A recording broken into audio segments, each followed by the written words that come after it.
আচলতে কথা হ'ল ওম প্ৰকাশ ছাৰে যিখন আমাক অৰ্ডাৰ দিছিলে আমাৰ এতিয়া বৰ্তমান আমাৰ হ'লে অহা নাই, কিন্তু অৰ্ডাৰখন পাইছোঁ।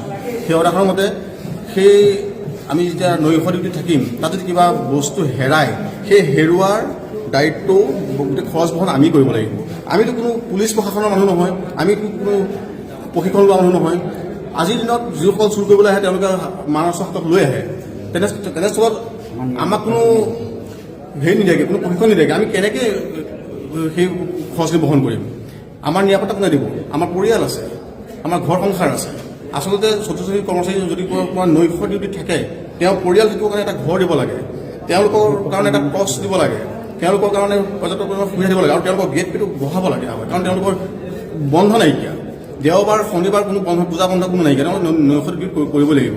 গতিকে আমি আপোনালোকৰ জৰিয়তে মাননীয় মুখ্যমন্ত্ৰী মহোদয়, মাননীয় শিক্ষামন্ত্ৰী মহোদয় সকলোকে আমি কাকৰে আহ্বান জনাইছোঁ যাতে আমাক এই দায়িত্বৰ পৰা অব্যাহতি দি নতুনকৈ নৈশ ডিউটিৰ নৈশ চকীদাৰৰ চাকৰি যাতে তেওঁলোকে ক্ৰিয়েট কৰে।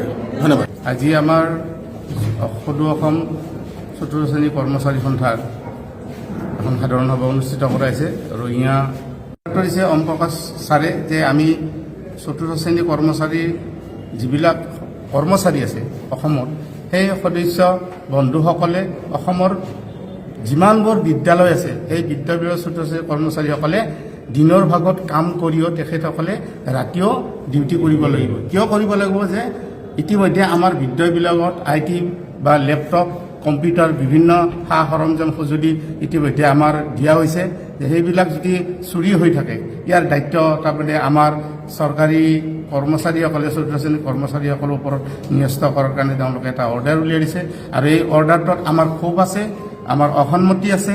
এই বিষয়ে চৰকাৰক আমি কৰজোৰে অনুৰোধ জনাইছোঁ, ইয়াৰ যাতে এটা বেলেগ সিদ্ধান্ত লৈ পৰৱৰ্তী সময়ত যাতে আমাৰ লগত আলোচনা কৰি এটা ভাল সুস্থিৰ সিদ্ধান্ত লয়, তাৰ কাৰণে আমি অসম চৰকাৰক তথা অসমৰ মাননীয় দক্ষ মুখ্যমন্ত্ৰী শ্ৰী হিমন্ত বিশ্ব শৰ্মা ডাঙৰীয়াক আমি সন্থাৰ তৰফৰ পৰা অনুৰোধ জনাইছোঁ।